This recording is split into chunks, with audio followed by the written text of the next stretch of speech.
Engenharia na TV. Oferecimento a Senarag, Associação dos Engenheiros e Arquitetos de Arapongas. E CREA, Conselho Regional de Engenharia e Agronomia do Estado do Paraná.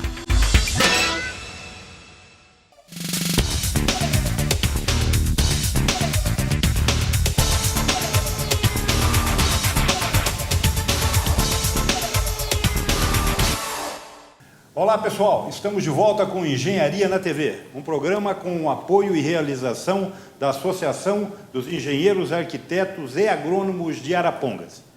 Nós estamos aqui com o pessoal da UEL, o engenheiro Carlos Marques da Costa Branco, engenheiro civil e geotécnico, e com José Paulo Pinesi, geólogo. Vocês devem lembrar que no início de 2016, depois daqueles problemas que nós tivemos relativos a tremores de terra e chuvas em excesso, estiveram conosco. Nós fizemos uma reportagem aqui, onde eles participaram, tecnicamente, explicando o ocorrido, né, e dando sugestões naquela época já para resolvermos esse tipo de problema. Tudo bem, professor Pinesi? Como vai o senhor?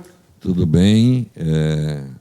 Gostaria agora, nesse momento, de agradecer a você, Fauzi, ao Itamar e também meu colega Costa Branco, que sempre estamos aí unidos nessa batalha, e também agradecer, sobretudo, à TV Antares, o programa Engenharia na TV, que tem aberto essa oportunidade para que nós possamos trazer algo relativamente à questão de engenharia e, sobretudo, também a questão de geologia, que tem nos afetado nos últimos 12 meses. Então, dizer que é uma satisfação e que, claramente, nós da Universidade de Londrina estaremos sempre à disposição, não só de vocês, mas do programa Engenharia na TV. E nós estaremos cobrando, né, Itamar? Com certeza. De vocês aqui.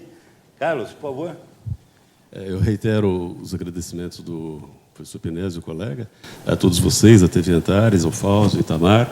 É uma excelente oportunidade para a gente conseguir transmitir alguma coisa à população, que às vezes vê uma série de coisas acontecendo e não consegue ter a dimensão, a compreensão de tudo isso.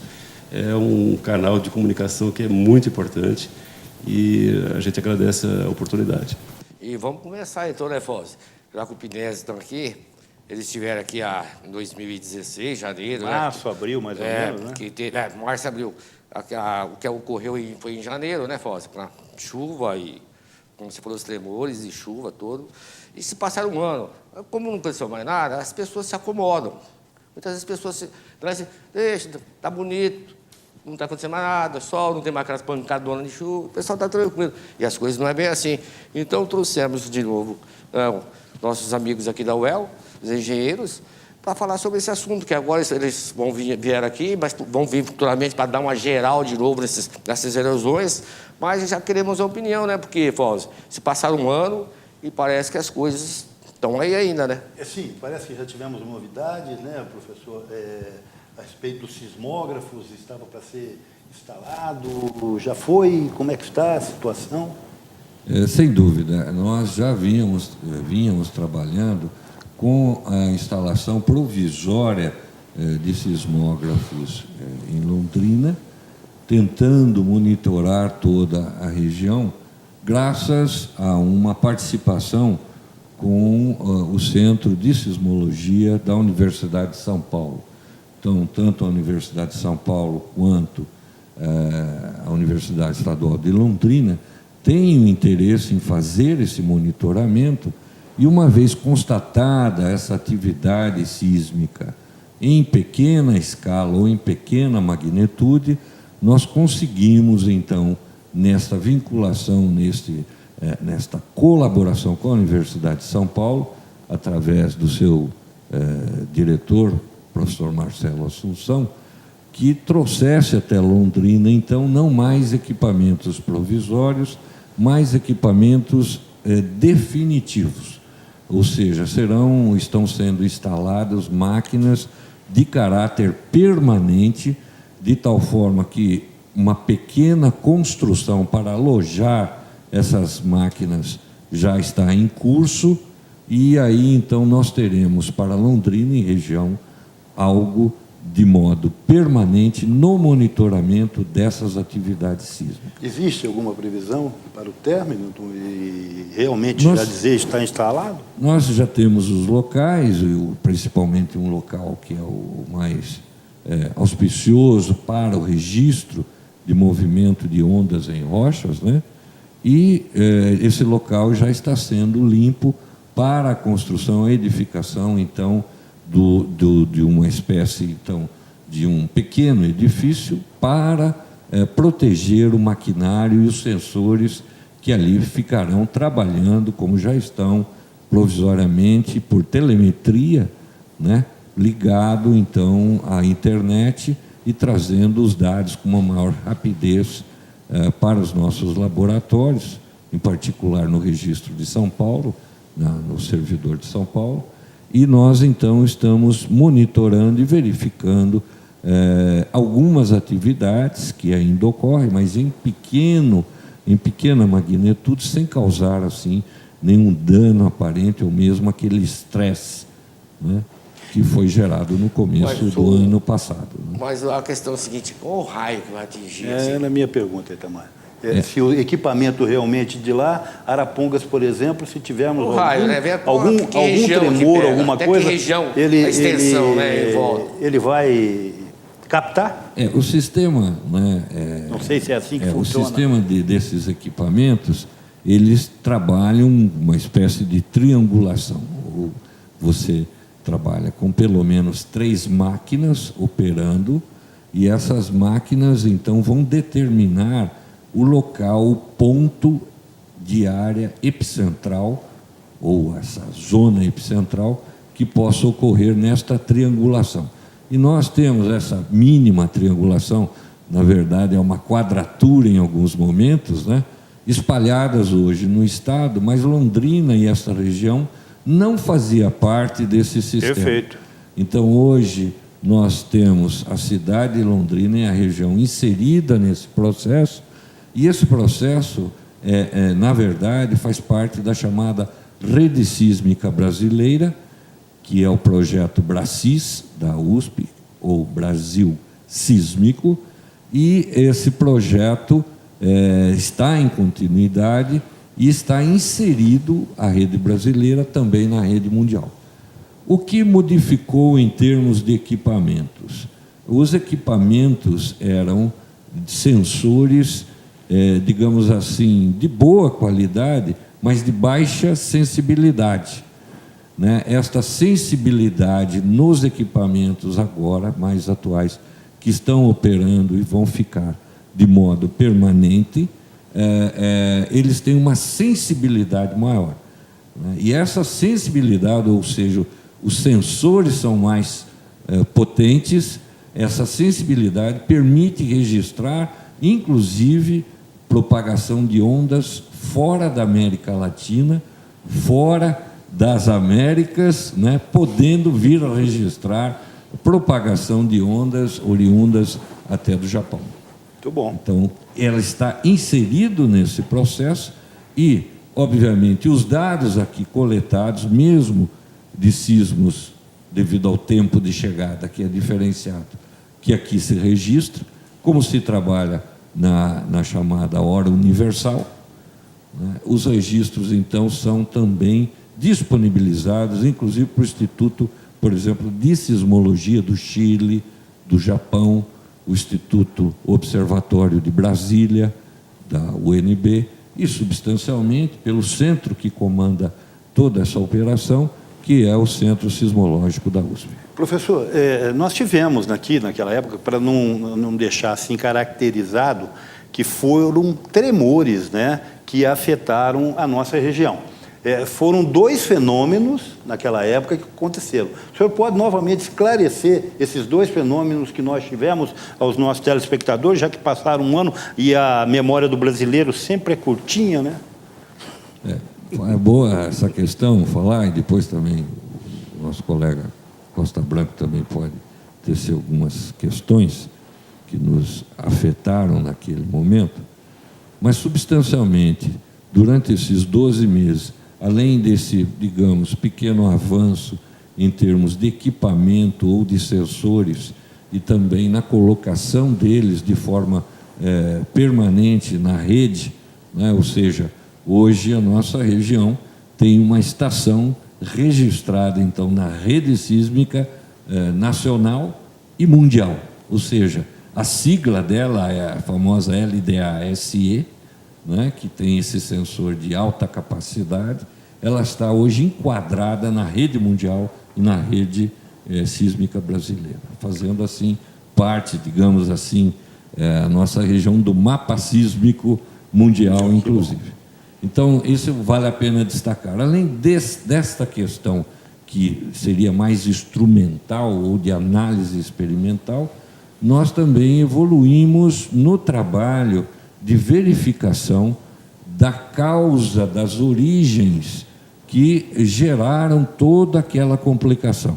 Então, é preciso dizer que nós recentemente, ou nos últimos 12 meses, estamos fazendo trabalho com verificação in situ, em, por exemplo, pedreiras, onde se verificam estrias dos movimentos de blocos de rocha que ali estão dispostos, mostrando assim, como se fossem marcas de um pneu passando sobre uma estrada como lama, mostrando que por ali houve um movimento de algum veículo. No nosso caso, estas marcas ou essas estrias seriam equivalentes a pegadas, por exemplo, de animais, mas que ficam mostrando na rocha que um bloco se arrastou sobre o outro. E esse arraste, sim, liberou energia suficiente para que nós tivéssemos o registro e os tremores que foram assinalados naquele momento.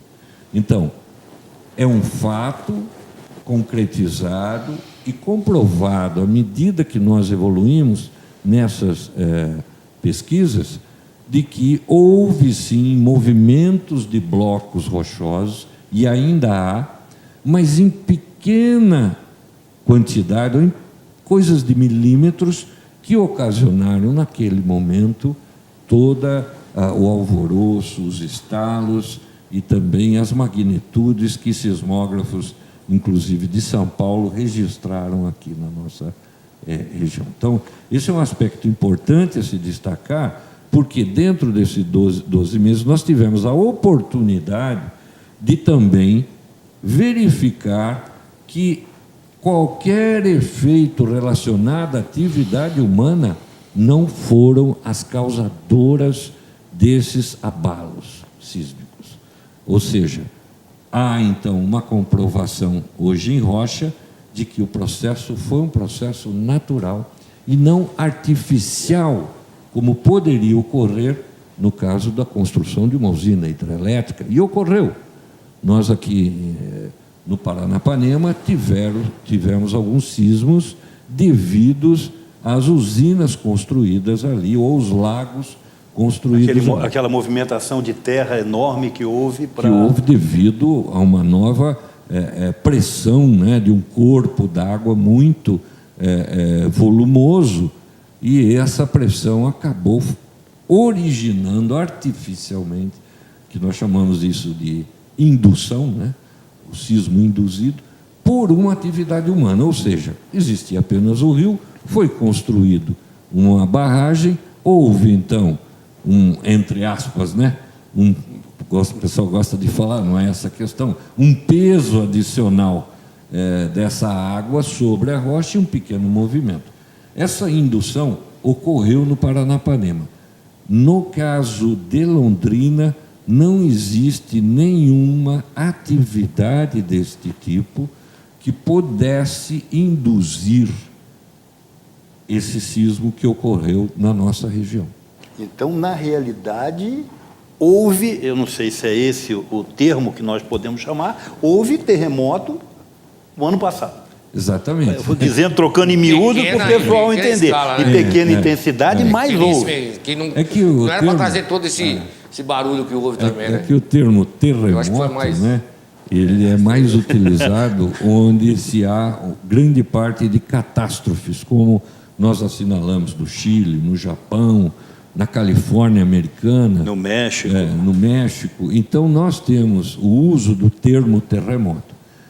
Como nossas magnitudes ficaram ao redor de 2 na escala Richter, na magnitude local, nós não tivemos, então, uma força ou uma energia tão elevada que o desastre fosse em maior escala. Viesse a acontecer. Exatamente. Então, esse é um aspecto. Então, no tocante à sua pergunta e a de todos as dúvidas sobre a questão da sismicidade local, nós temos constatado que ela existe, mas ela é de baixa magnitude, o que nos tranquiliza no tocante a grandes catástrofes, como assistimos em até filmes que se passam por aí. Ou seja, aparentemente podemos dormir mais sossegados em relação a essa questão. A questão dessa. Agora, a questão do volume de água que veio naquele momento, não só o volume naquele dia, mas no tempo que acho que nós ficamos aí, se eu não me engano, uns 4, 5 meses chovendo direto. Não Exatamente. parava, quer dizer, a terra já não observava, desculpa, não observia mais a quantidade de água, ela já estava extrapolando, você entendeu? E então, houve o quê? Muita rachadura nas casas aqui na região nossa aí, que até o nosso amigo lá, o engenheiro lá da UEL, lá, amigo de vocês, O Gilberto explicou que foi o que aconteceu, foi que as fundações, as nossas brocas, vamos falar aqui em termos mais popular, as brocas mesmo, não estavam adequadamente na superfície de resistência, que seriam as rochas ali, fragmentos de rochas, aonde as brocas têm que ficar. E elas estavam em cima das argilas. E com esse volume de água, o que aconteceu com as argilas? O terreno se cedeu, a broca desceu. Foi onde deu os trincos nas casas todas. Essa é a segunda questão que vale a pena destacar. Então, a primeira questão que nós temos nesses 12 meses é um certo avanço no maquinário que atua no monitoramento dessa questão, dizer que realmente todos os dados têm mostrado uma atividade natural na nossa região. Então, existe uma pequena atividade sísmica natural, ela não é induzida por atividade humana. Então, o que fazemos ou o que as áreas urbanas estão produzindo não são identificáveis como precursoras ou motivadoras desses processos. Ao contrário, nós estamos verificando que digamos assim, inabalável essa atividade no tocante ao movimento das rochas. Então, as rochas se movimentaram, sim, de modo natural, como previsivelmente se espera dentro da geologia, naquilo que nós chamamos de tectônica de placas, ou seja, as placas se movimentam, nós internamente nos movimentamos, mas numa velocidade menor. E essa velocidade causa, então, nessas fraturas de rochas, movimentos, e elas, ao se movimentarem, geram os sismos. Também é preciso ressaltar o que aqui havia sido dito, que aquilo com a nossa comissão de tremores que foi montado pela universidade, com o professor Costa Branco, o professor Gilberto, o professor Fernando Fernandes e eu, nós, ao estudarmos essa questão, verificamos que naquele momento, e aqui o Itamar levantou bem, nós tivemos índices de precipitação de chuva, de índices pluviométricos extremamente elevados. E aí uma outra questão, né, que eu também gostaria que o professor Costa Branco tecesse essa discussão, porque isso é um fato da região, do tipo de solo nosso, que é o fato do solo nosso ser colapsível. Esse solo colapsível também está sujeito a uma movimentação, desde que haja uma pequena inclinação topográfica ou altimétrica em qualquer local. E depois nós temos alguns outros fatores também ligados, aí sim, à atividade humana, que afetam esse dia a dia ou esses movimentos, né? Então, o que se verificou, que nós já vínhamos avaliando, é que nós tivemos naquele momento, pequenos sismos naturais, mas que podem, ou independente dele, ter gerado ou dado o estopim para que o solo se movimentasse e para que também o solo entrasse em colapso. É preciso ressaltar aqui que, independente da atividade sísmica, e isso os estudos, o professor Costa Branco e o grupo do CEG da UEL já vinha fazendo há muitos anos, independente da atividade sísmica, o solo nosso, encharcado com muita água, murcha e entra em colapso. O professor Costa Branco vai dizer também aqui. E a questão do fluxo de massa. Então, tudo isso aconteceu de maneira concomitante, né? E, obviamente, o pequeno movimento das rochas pode ter acelerado o processo do colapso de solo e do fluxo de massa. E, nesse sentido, eu penso que o professor possa retomar esse assunto, professor Costa Branco, alertando sobre a situação desse nosso solo. É justamente isso aí que a gente ia fazer, o professor falar sobre esse assunto. Até ele me mostrou, eu também, se não me falha a memória, ele mostrou aqui um vídeo aqui sobre o movimento que poderia acontecer do Campestre, que a extensão que ia pegar, qual a área toda que ia pegar lá, você entendeu? Então, eu gostaria que você explicasse direitinho. Também já passou, a gente falou assim, passou um ano, e como as chuvas agora estão mais calmas, não tem tremor, as pessoas esquecem, né? Muitas vezes esquecem das situações, ninguém está preocupado. É só vir uma chuva daquela de novo, né? Vai piorar a situação, então, que ainda está, acho que da forma como no ano passado. Vamos deixar o professor Costa, né, falar sobre esse assunto para nós aí, e ver o que pode ocorrer, se tem que ser urgência isso daí ou não, em relação aí a... Vamos falar um pouco mais da área do Campestre, por enquanto, né, Fausto? Também fomos lá no Frigomax, ali atrás do frigorífico ali também, que é outro lugar. Nós temos vários, né? Mas vamos falar... As erosões aqui em Arapongas estão bem avançadas. Vamos começar por essas aí que é preocupante. Então, na verdade, é exatamente esse panorama que o professor Penese falou. O sismo em si, possivelmente, não originaria esse tipo de problema. Mas, junto com essa característica do nosso solo de ser colapsível e variar muito a sua resistência com a quantidade de água que tem no seu interior, pode ter levado o solo, em condição de chuva muito intensa, a uma resistência baixa, limítrofe. Mas só isso talvez não chegasse a romper, estava no limite de romper. Aí o sismo pode ter sido aquele empurrão ocasionado, faltando, né? O estupim. Nossa, né? só vou fazer um parecerzinho. Muitas vezes tem umas palavras meio técnicas aí, e muitas vezes podem entender, mas a população, muitas vezes, a grande maioria da população, muitas vezes, né, fica sem entender. Então, pode ser mais popular mesmo. Você pode falar o técnico, depois pode traduzir o popular mesmo. Não, porque é para pegar geral, né? Porque muitas vezes tem pessoas que a gente também, muitas vezes tem algumas palavras, até eu fico assim procurando, né? Mas a população em geral, assim, muitas vezes precisa de mais técnico, mais popular. Então, se possível, né? Claro. A colapsibilidade é uma propriedade, uma característica do solo de entrar em colapso. Colapsibilidade talvez seja mais difícil de entender, mas colapso todo mundo sabe o que é. Sim. É o acontecer naquele momento. Justamente. E mudar a sua estrutura. No caso específico do solo, é quase como se fosse um castelo de cartas. Imagina um solo com uma quantidade de vazios enorme. Os nossos solos aqui costumam ter da ordem de o dobro de vazios em relação à parte sólida. Quer dizer, só um terço é sólido, o resto é vazio.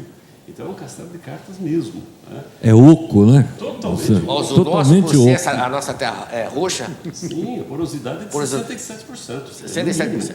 Muitas vezes ficou em Londrina até mais do que isso. Olha, é isso daí que é interessante. Muitas vezes as pessoas não sabem disso. Você entendeu? Que a questão justamente é essa onde eu queria chegar. Ou seja, o nosso terreno, trocando em miúdos, não é um solo próprio para a construção, não é um solo firme. É um queijo suíço, cheio de buraquinho. Não é compacto, né? Diferentemente do que o pessoal pensa. Tem mais buraco que o queijo suíço, aquele queijo suíço cheio de buraco. O dobro de buracos em relação à parte de queijo. Né? Então, realmente, ele é muito poroso. E as coisas que unem essas partes sólidas, que dão sustentação a esse castelo de cartas, São pequenos vínculos que podem ser mudados com a umidade, eles podem ser dissolvidos e desaparecer e entrar em colapso. E, além disso, uma outra coisa que a gente chama de sucção, que é uma película de água que ajuda a colar, de alguma forma, pelo menos momentaneamente, uma partícula na outra. Cria uma atração entre as duas partes. Quando entra muito mais água, essa sucção diminui bruscamente. E aí perde-se esse vínculo, que é um vínculo temporário, e aí essa estrutura desaba, junto com a dissolução de alguns vínculos físicos, né? Então, esse castelo de cartas desaba. Isso é uma situação bastante preocupante, porque isso reflete muitas vezes esses problemas de rachaduras nas casas, porque realmente as estacas estão transferindo carga ao terreno. Então, existe um volume de solo que está sob tensão, portanto, resistindo com a sua resistência interna. Se entra água e diminui essa resistência, ele desaba, ele cede. E aí, ele recalcando o solo, diminuindo de volume, indo para baixo, a estaca vai junto. E, é claro, trinca tudo que tem em cima, né? Junto com isso, em relação à parte de fluxo de massas, ocorre uma coisa semelhante, porque essa quantidade de água destrói parte dos vínculos também e diminui bastante essa sucção, essa resistência interna. Então, o solo que tinha uma determinada resistência e se mantinha estável, o talude se mantinha estável sob determinada situação, quando entra a água, ele diminui essa resistência, por um lado, e por outro lado, o fato dele estar encharcado, ele fica mais pesado. Então, aumenta a força que quer desestabilizar e diminui a resistência que está lá para estabilizar. E muitas vezes é isso que explica o fluxo de massa, como a gente conseguiu verificar várias vezes. Isso aí, professor. Então, é aí que entraria, por exemplo, o trabalho bem feito do projeto de fundação estrutural dessas obras, principalmente aqui na nossa região, é isso? Sim, a gente tem estudado desde 98, a gente criou em Londrina, lá na UEL, um campo experimental de engenharia geotécnica, fazem parte vários professores, a professora Raquel, vários alunos, o professor Pinesi, até orientadores de fora, né? E a gente tem estudado esse assunto já desde 98. E a gente tem visto coisas assim realmente preocupantes. Por exemplo, uma estaca relativamente rasa, em condição de inundação, ela diminui a resistência dela pela metade.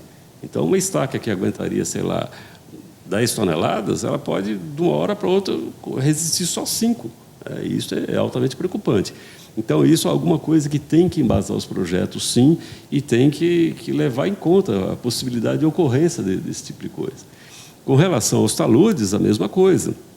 Os taludes têm uma determinada estabilidade interna que, chovendo, isso muda completamente, né? E, às vezes, ou a fundação ou o talude não chegou a romper, está no limite, está faltando quase nada. Aí, um pequeno abalo sísmico é o estupim. Então, isso ainda, né, Itamar, em cima de que a maioria, ou não vou dizer a maioria, esquecem, apaguem, mas muitos dos projetos não são cumpridos aqui, principalmente numa cidade do porto de Arapongas, né? Quando é executado um projeto de estrutural, um projeto da fundação, entra lá o famoso sei lá quem, que parece que sabe mais do que o engenheiro, né? E vai falar, não, para que essa broca aí de 6? Faz essa broca com 2, tá bom? O cara só quer gastar o seu dinheiro. Isso acontece demais aqui. Então, isso aí é um aviso a você, telespectador. A importância do projeto e do acompanhamento do engenheiro, do arquiteto na sua obra. Fauzi, a fundação é uma das partes mais baratas, né, em relação a fundação, é a base, né, Itamar? E a base. Agora, o cara chega ali e quer fazer... Porque sabe o que é? Isso daí é cultura. Porque a nossa região não tem tremor, não tinha as chuvas normais. Achava que a terra era muito propícia para a construção. As fundações estaquinhas eram 3 metros, ou casinha de 60 metros. Essa casa tem 60 metros quadrados. Nem precisa. Não precisa, 1,5 metro já tá bom. Opa, essa casa tem 100 metros. Essa meta tem 100 metros quadrados, não. Uma bloquinha de 2,5 metros. Essa casa tem 150. Não, uma bloquinha de 3 metros, 4 metros. Quer dizer, não tem nada a ver o tamanho, né? O que você tem que pegar é o solo resistente. É isso onde ela tem que estar. Não importa. Assim, só para acrescentar algo também importante, e aí esses aspectos que o professor Costa Branco salientou, são aspectos envolvendo a natureza. Ou seja, independente de você ter uma cidade, um sítio ou uma plantação, isso per si já ocorreria. Ou seja, se está tudo no plano, o solo murcharia e, obviamente, o nível dessa superfície abaixaria. Mesmo no plano. Mesmo no plano. Se você está numa área inclinada, esse processo ele vai ocorrer, mas como existe uma resultante gravitacional, a força gravitacional do tipo água de morro abaixo, também esse corpo tende a sofrer um movimento que gera diferentes categorias. Uma fácil de a gente visualizar, inclusive em filmes, são as avalanches, né?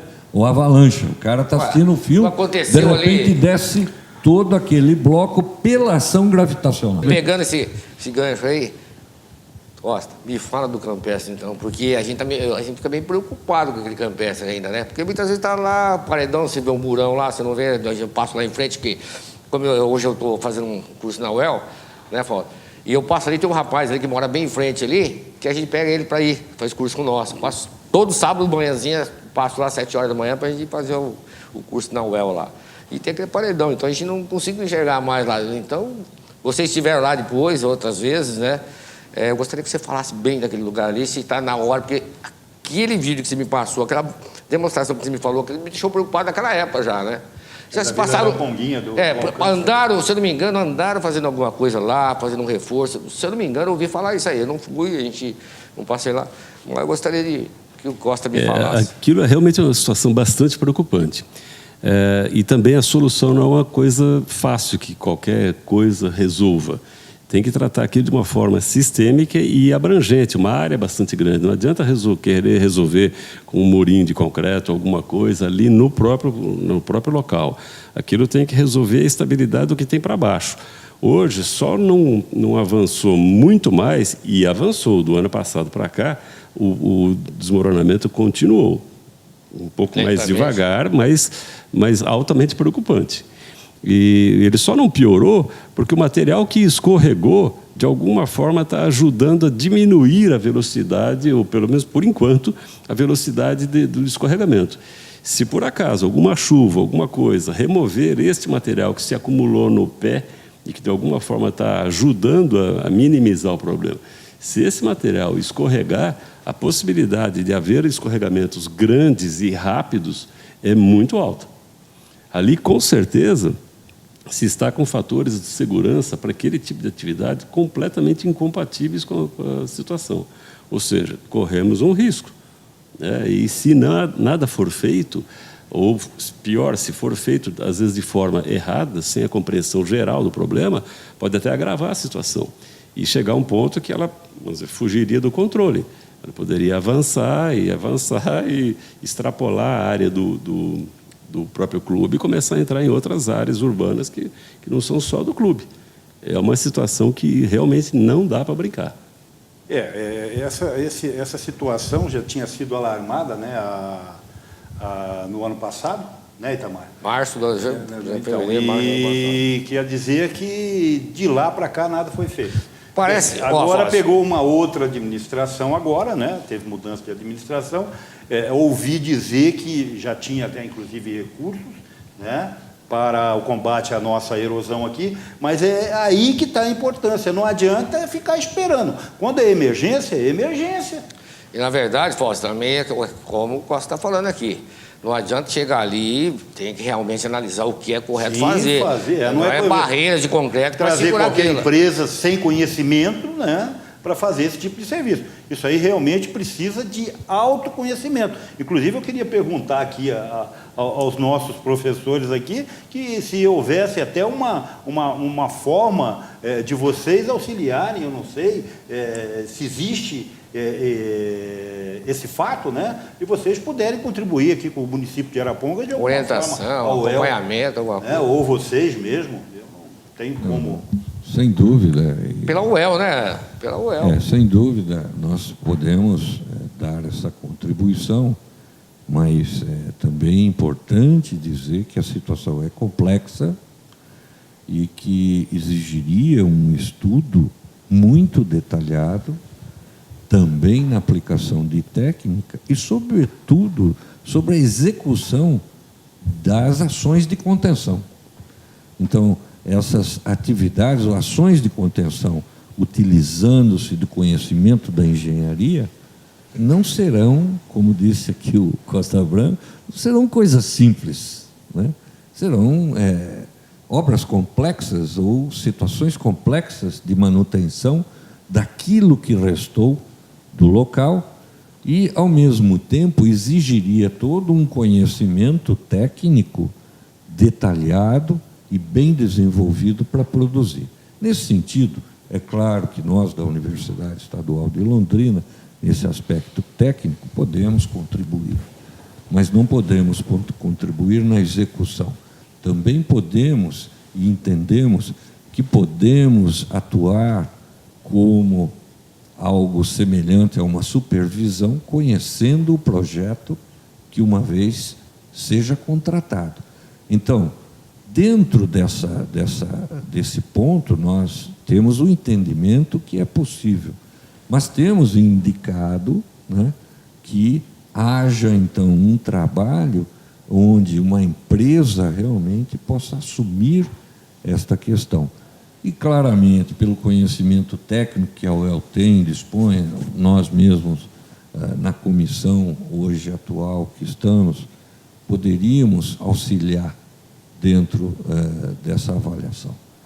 Então, quanto a isso, não. É preciso também destacar, Fausto, Itamar, que nós da comissão, em todo momento, nos preocupamos com essa situação, viemos aqui num primeiro momento, com um outro objetivo e verificamos situações a qual nós consideramos importantes para a cidade e a nossa contribuição da comissão foi levar toda essa preocupação técnica que discutimos em campo e também nos laboratórios para o Ministério Público.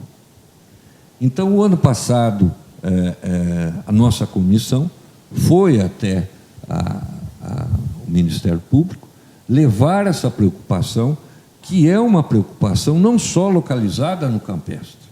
Nós temos diferentes locais da cidade. Vários locais. Né, onde esse tipo de acontecimento ou de atividade natural pode vir a ocorrer e, quando acelerado por uma obra mal feita ou por uma atividade humana mal feita, isso vai se intensificar. Então, a nossa preocupação foi, e nesse sentido, destacar que já iniciamos essa colaboração promovendo 2 relatórios simplificados, né, ou preliminares ao Ministério Público, chamando a atenção para essa questão que não é só restrita, no caso da cidade, à questão do campestre, ou a questão do lixão, como verificamos lá, ou a questão do antigo lixão, né, daqui, ou a questão lá do frango, Não, do frigorífico. Não, Frigomax, o frigorífico, mas tinha uma outra... Da parte na Pavão ali, na Pavão. do lado ali da peixaria. Salgadeira do peixe ali. Da Salgadeira, acho que. Também esses locais, nós identificamos tecnicamente que são locais de preocupação que devem ser tecnicamente trabalhados com pesquisa e com consequente execução de obras de contenção para que não evolua essa situação do fluxo ali de solo, que já está ocorrendo, do movimento do solo, sendo que o processo, como já dito pelo professor Costa Branco, de colapso é natural, né? A carta cai mesmo, quando chove muito. Então a carta cai, o baralho cai. Bom, mas se ele está inclinado, ele vai também deslizar, que é a nossa preocupação técnica e que nós fizemos um documento e entregamos. Que o Costa acabou de comentar. Exato. Eu lembrei que ele falou para mim que o que deslizou, esse material ainda está contendo, está segurando. Ele acabou de falar. Eu até gostaria que ele... Lá no caso do Campestre. Desse ela continuasse essa... Só não é que eu queria pegar aquela... Você estava falando sobre esse assunto, que eu achei muito interessante, e você falou para mim, olha, se isso daí começar a tirar isso aí de novo... Sim, isso aí pode escorregar essa parte que ainda está segurando, é quase como se fosse um calço para outra parte que não caiu, né?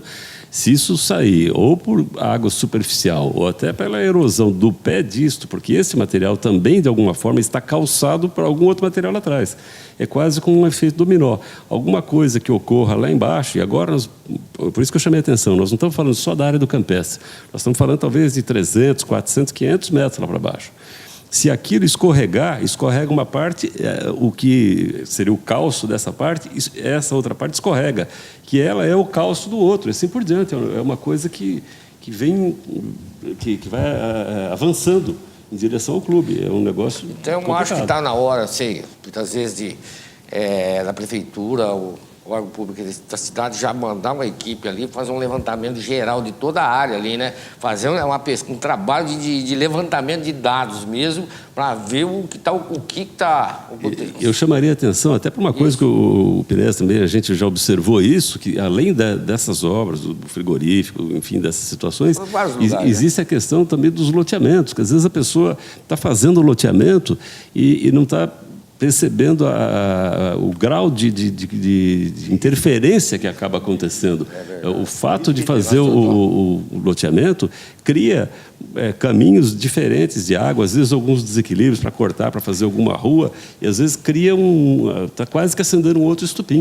Então precisaria ter um pouco de cuidado com isso também. Na verdade é o seguinte, não sei se é o que ocorreu lá, porque aquela erosão já existia, mas o que aconteceu? A cidade foi crescendo e o volume de água foi para o mesmo lugar. Não foi, fizeram loteamento, foi aumentando, em vez de levar essa água para outro lugar, não, foi tudo para o mesmo lugar. Quer dizer, foi aumentando o volume de água. É isso que você está me falando. Então, na hora de planejar um loteamento, aqui já é o suficiente, aqui não pode mais levar um dissipado para lá.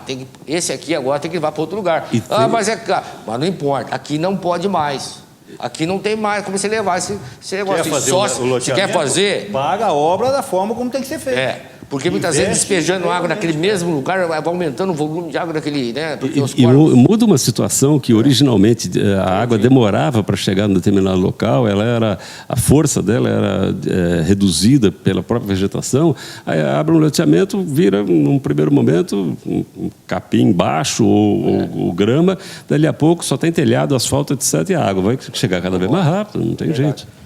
Ou fazer o negócio está para consideração de ir pensando no futuro, o volume de água maior e fazer quebrar o volume, a velocidade da água, né? Principalmente o que arrebenta mesmo é a velocidade da água, não é só o volume, é mais a velocidade dela, né? Ela e a mudança na infiltração dela no terreno, porque muda a condição do terreno e, portanto, a sua resistência. Impermeável, né? A água vai comendo tudo por Então, mas em suma, né, o nosso tempo, nós temos mais 10 minutos, mas aquilo é preocupante demais, né, para não ser tomada nenhuma medida de urgência. O que fazer para que realmente, quais as etapas que deveriam ser feitas agora, de imediato, para sanar esse problema? Bom, nós, no relatório enviado ao Ministério Público, nós já indicamos algumas alternativas, e mesmo na visita a esses locais, nós salientamos a necessidade de você, o máximo que puder, desviar a chamada água superficial e o montante dela, né? e, sobretudo, a água subterrânea. Então, quando a gente fala em água subterrânea, tem uma coisa aqui que é da atividade humana, que nós já havíamos chamado a atenção, que é as galerias pluviais sendo desovadas naquele local, ou seja, a água está sendo conduzida e está contribuindo para o solapamento da base desse talúdio, desse aterro, né? Então, nós já chamamos a atenção disso, tá?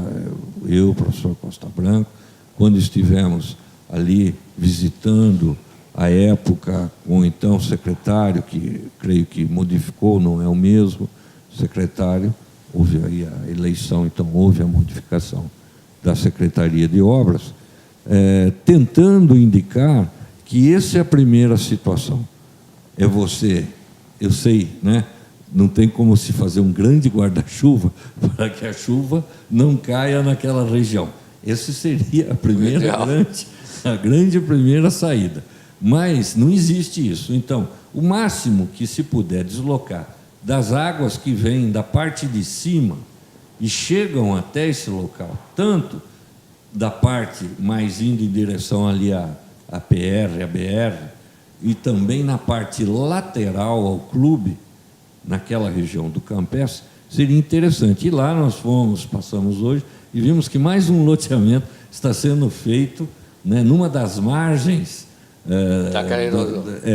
E, obviamente, auxiliando uma maior condução, como o professor Costa Branco citou, de água naquele local, que vai ajudar a solapar com maior rapidez toda a estrutura de solo ali montada. Então, nós já demos essa sugestão e nós gostaríamos que isso fosse aplicado a nível de todas essas áreas que nós já visitamos. Uma delas é o Campestre. Só que hoje nós passamos lá e verificamos que a água subterrânea, né, parece que continua fluindo naquela região. Mas ali não tem como, né? Porque ali, não sei se reparou, nós temos aqui, a cidade é a seguinte, aquela parte ali, a Vila Araponguinha é assim, ó.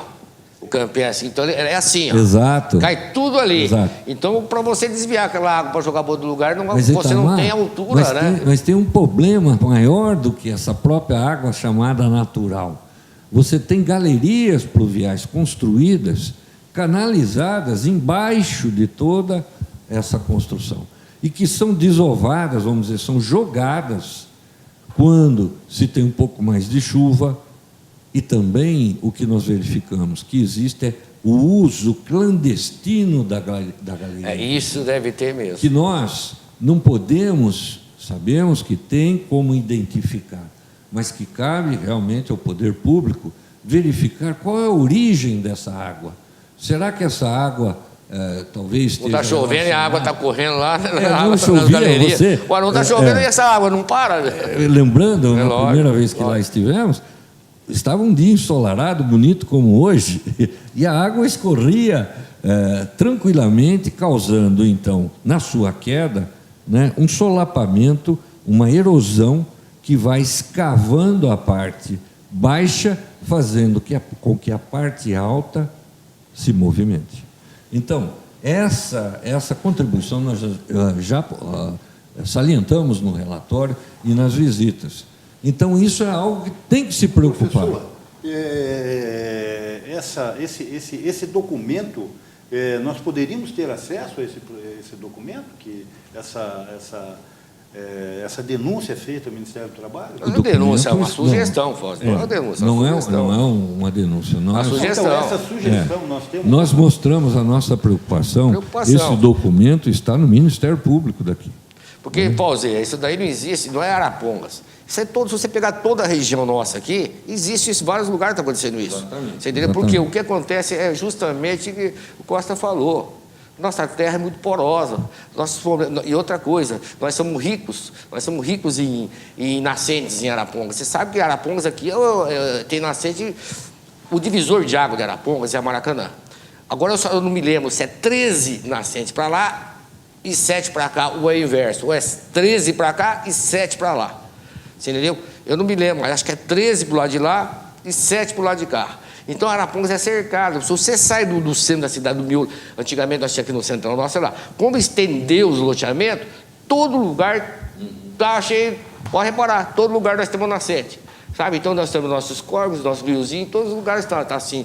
Araponga está cercada por isso daí. Mas nós temos os casos, Itamar, que nós fomos, que são os piores. Por quê? Porque já tem uma atividade ali críticos. E a cidade também chegou a esse local. Justamente. Então, todas as residências, os moradores estão correndo dentro de uma área de risco. De risco. E voltando naquela situação, Fausto, que vale a pena destacar, nós fizemos não um relatório técnico, nós fizemos um alerta técnico, porque entendemos que somos uma comissão constituída pela Universidade Estadual de Londrina e que é nossa obrigação, enquanto técnicos, alertar, né? Somos, sim, alertarmos sobre as possibilidades dos perigos que ali estão.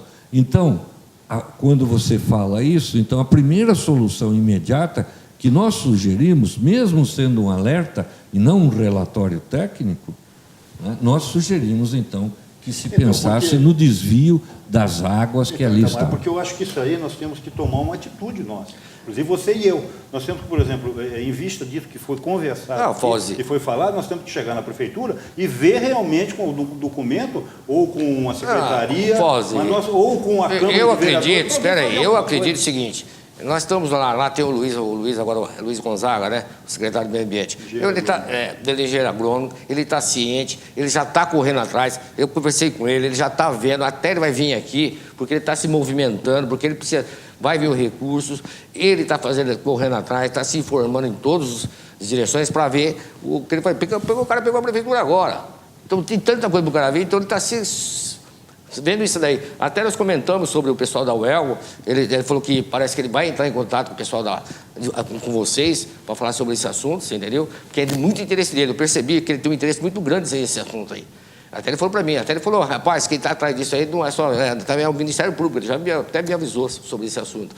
Então eu acho que logo eles estão procurando vocês. Então, em cima desse depoimento teu aí agora, realmente, então, alguém está fazendo alguma coisa. Está procurando, que eu saiba... O nosso tempo está diminuindo, está acabando, né? E eu não queria parar aqui esse nosso papo, já queria deixar aberto um novo programa, que tenhamos aí um programa ou para a semana que vem, ou para outra semana. E, Itamar, que nós fôssemos realmente, né, verificar essa situação, né? Essa situação que Você não tem um drone, Fausto? Eu tenho um drone. Por que você não joga?